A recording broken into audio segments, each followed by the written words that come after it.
Welcome to Recap King. In this video, we will explain All of Us Are Dead, Part 4. This movie tells after the students failed to escape by using a military helicopter. They then plan to run through the mountains and head to the next town to seek refuge. When their friends one by one become zombies, and their loved ones had to make sacrifices, will they finally be able to survive this terrible zombie outbreak? Let's find out in All of Us Are Dead Part 4.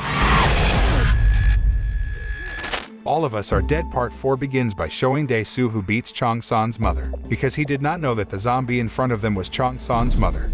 Chong-san was instantly angry and immediately rushed to help his mother by beating Dae-soo. Soo-hyuk rushes to break up Chong-san and Dae-soo's fight, because if they keep making a fuss, the zombies will come back. On-jo and the others also try to convince Chong-san that his mother has become a zombie. He can't help but accept that fact. Chong-san then remembers the good memories he spent with his mother and regrets that his mother became a zombie. On the other hand, Hari and her friends are already outside the school building and are about to head to the tennis court. While walking through the area behind the school, one of the students named Yor-young fell because the road was muddy and slippery. The girl then asked Ji-min to help her. Seeing a zombie approaching, Ji-min decides to leave Yor-young and runs after her friends. Not long after, Woo-jin arrives and helps Yor-young, just before the zombie bites her. When Woo-jin and Yor-young struggled against the zombie, suddenly an arrow shot straight into the zombie's head, paralyzing it. Hari and her friends then follow Woo-jin, who is very happy that his sister is still alive and has saved her. On the other hand, Ji-min turns out to be lost and separated from her friends. The girl instead runs towards the school grounds, where there are lots of zombies, and Ji-min ends up being eaten by the zombies. Because the zombies started to arrive, Chong-san and the others decided to go to the school gym. Nam-ra, who can smell the scent from a distance, then tells her friends to run and save themselves because there are a lot of zombies in the school gym. Everyone was running, until Min-jae was separated from the others and had to face the zombies alone. In order to save his friends and because he doesn't want to continue to be a burden, Jun-sung sacrifices himself to be eaten by zombies, while his friends hide in the sports equipment warehouse. Chong-san and the others then realize that Ji-min was not with them. Dae-soo then apologizes to Chong-san for beating up Chong-san's mother, even though she has become a zombie. On-jo also tries to calm Chong-san, who is lamenting the fate of his mother, who is now a bloodthirsty zombie.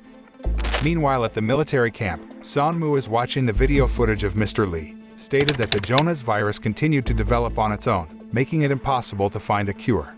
The only solution to stop the spread of the zombie virus is to burn the host's body completely, which means all the townspeople who are infected with the zombie virus must be exterminated. Son-moo then orders his troops to stop the rescue operation and increase the guard on the barricades they have built to avoid the zombie attacks. The next day, when everyone seemed to be fast asleep, Chong-san apparently didn't sleep because he was still thinking about his mother. On-jo then wakes up and realizes that Chong-san was up all night. Feeling very lost after the death of his mother, Chong-san says that he has no one else in this world, so he doesn't know what his fate will be in the future. On-jo responds quite casually, with the girl trying to encourage Chong-san to not give up and keep fighting until they all reach the safest shelter and discuss the matter further. Elsewhere, So-ju is seen climbing a hilly area while wrapping a rope around each tree trunk he passes as a guide, so that he doesn't get lost when going down the hill and back to the residential area. Since everyone was awake now, Chong-san and the others then discussed how to get out of there while avoiding the zombies that were blocking the room outside. Soo-hyuk suggests that they use the trolley as a barricade, so they can get past the zombies roaming outside. Soo-hyuk's idea is well received by his friends. However, Jun-young and Mi-jin differ on how to build a barricade that is strong enough to withstand the zombies' attacks. To resolve the dispute, Nam-ra holds a vote and asks her friends to vote for Jun-young's or Mi-jin's ideas. After a poll, it was finally decided that they would build a barricade according to Jun-young's directions.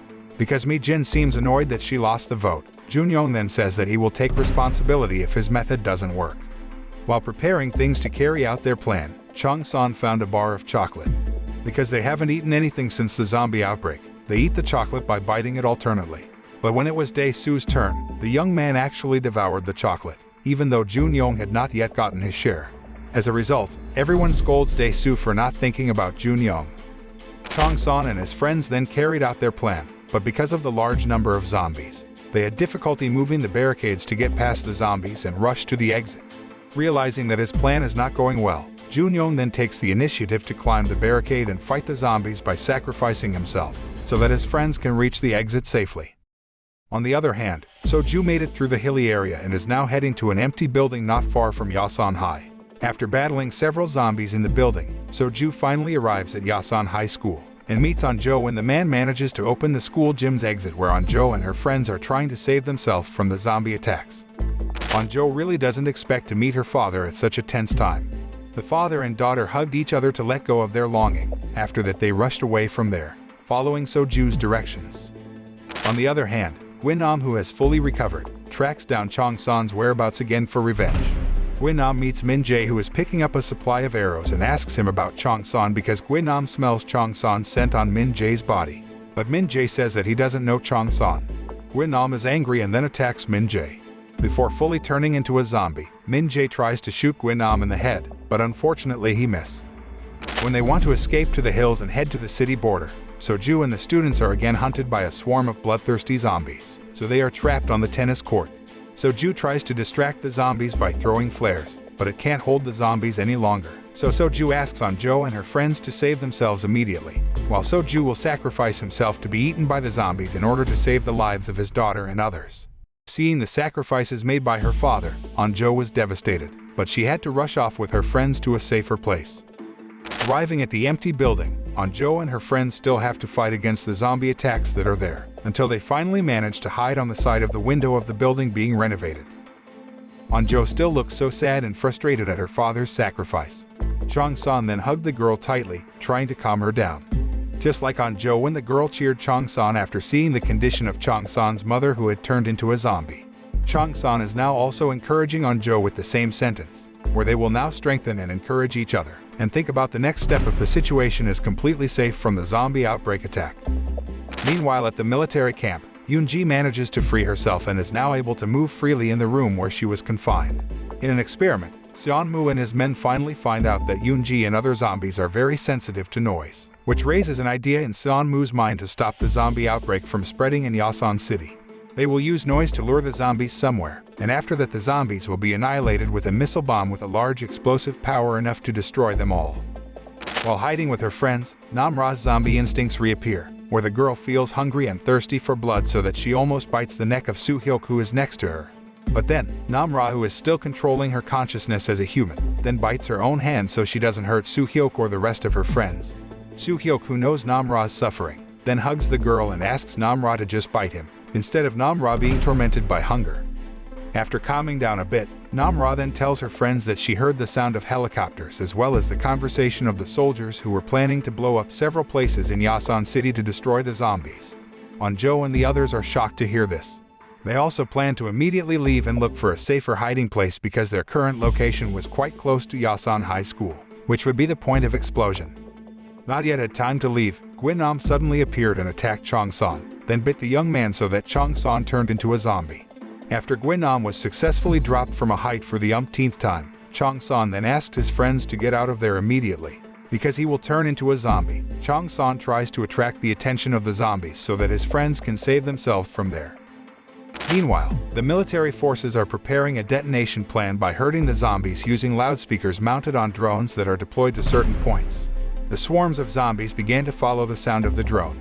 Seon-moo is forced to take this solution in order to stop the zombie outbreak that will reach Seoul if it's not dealt with immediately. Although this is considered inhumane, because in fact there are still many residents of Yasan City who managed to survive the zombie attacks and are now hiding somewhere. Before leaving, Chong-san gives Anjo his name tag indicating that he really likes the girl, and hugs Anjo very tightly. Chong-san then asks Soo-hyuk to protect Anjo and his friends. Chong-san then entered the building and lured the zombies to attack him. The young man managed to outwit the zombies and plunged them from a height, before finally Chong-san faced Gwynam again. The fight was unbalanced because Chong-san hadn't completely turned into a zombie, so he was badly beaten and couldn't fight back when Gwynam poked out his left eye. After the zombies had gathered at a predetermined point, Seon-moo immediately ordered his troops to blow up the place and annihilate the zombies. At the same time, knowing that Yasan High School and its surroundings will be blown up, Chong-san uses Gwynam's body as protection from the huge explosion that occurred there. After ordering a massive indiscriminate extermination of zombies, Seon-moo then orders one of his men to take command, while he returns to his room.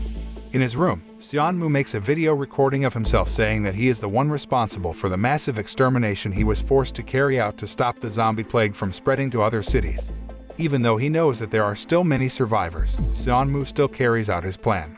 This is in contrast to Mr. Lee, who didn't even have the heart to kill his own son and wife, because Mr. Lee still has compassion even though the family he loves has turned into zombies and forgotten about him.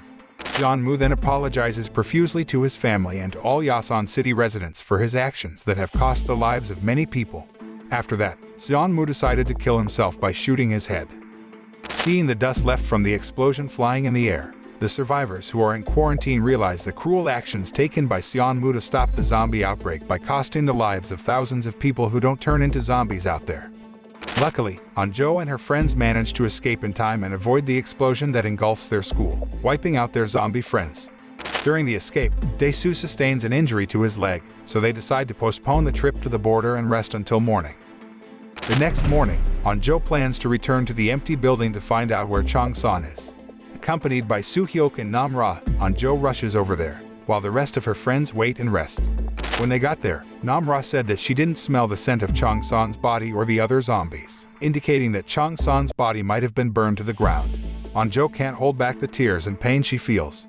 Nam-ra then hugs Anjo, trying to calm her down and encourage the girl to continue living for the sake of those who have sacrificed their lives to protect them all. After the explosion, the military forces began to patrol the entire city to ensure that the zombies were completely annihilated.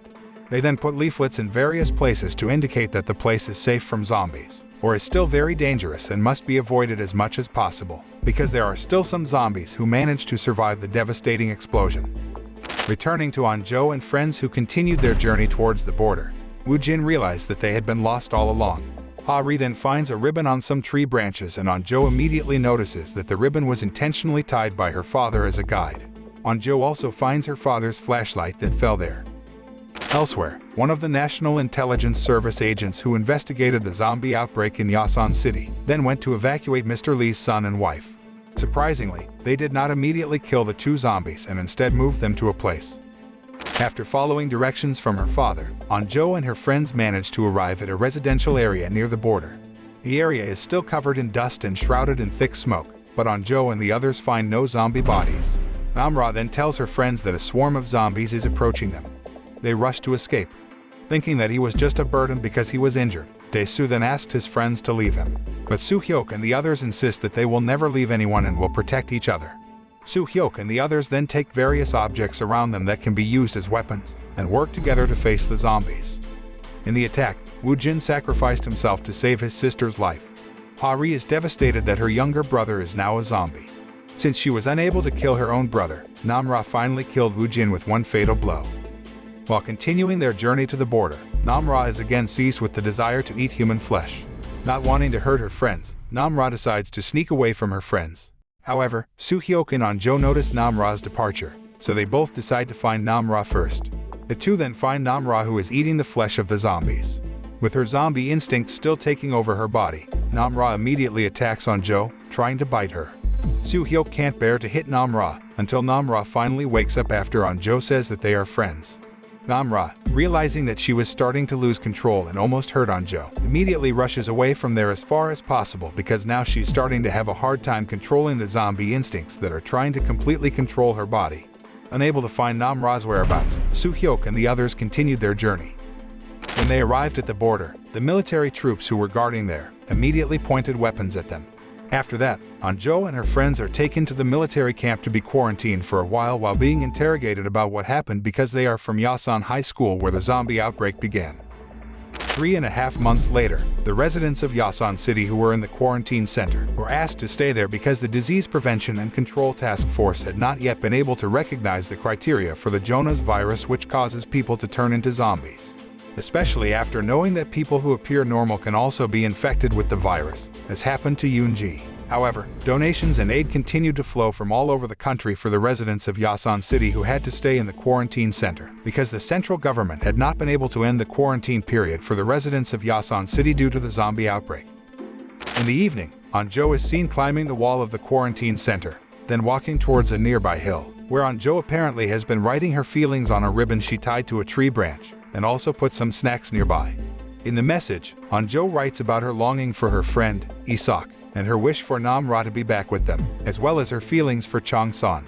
As she is about to return to the quarantine center, Anjo sees a bonfire in the distance coming from her school building. The next day, Anjo then tells Soo-hyuk about it. Anjo assumes that the person who made the bonfire was Namra because the girl once said that she wanted to sit around the bonfire again with her friends. Therefore, Anjo asks Soo-hyuk to accompany her to the school building and find out who made the bonfire. Because it is quite dangerous, Anjo also asks Soo-hyuk to keep it a secret from their other friends. That evening, when Anjo arrives there, it turns out that not only Soo-hyuk has come, but also her other friends. After visiting the tree to place snacks and messages, they see a bonfire in the distance, just as Anjo said. Anjo and her friends then head to Yasan High School, which has become an abandoned building after the explosion. When they arrived at the roof, they found the bonfire still burning, but found no one there. Not long after, Namra suddenly appears and the girl is in better shape than the last time Anjo saw her. Namra says that it was her who made the bonfire. Anjo then asks Namra to come back with them, but Namra refuses, saying that they will still be friends even if they don't live together. Namra also says that she still has work to do with people like her, because there are many people out there who are like Namra, Yoonji, and Gwynam, people who are infected with the zombie virus but still look normal. After that, Namra said goodbye to her friends, then jumped off the school roof. The series ends by showing Anjo and her friends, who look very surprised when they see what has just appeared in front of them. What do you think Anjo and her friends saw? Was it Chong-san who managed to survive the explosion and turn into like Namra, or something else? There are many unanswered mysteries in the first season of this series, which indicates that it is very likely that the series will continue into the next season. Many moral messages from this series, in particular, are about the bullying that underlies the zombie virus outbreak in Yasan City, where Mr. Lee, who couldn't stand seeing his son always being bullied, then had the ambition to create something to help his son become stronger and able to fight the bullies. However, his experiment caused a disaster that spread throughout the city. In this series, we are also shown the various bad and good sides of humans when faced with critical situations and must survive by killing or being killed. However, between the cruelty and ruthlessness shown, there are struggles, friendships, and sacrifices based on true love and affection, as shown by Soju, Chong-san, and their friends who are willing to sacrifice for the safety of others.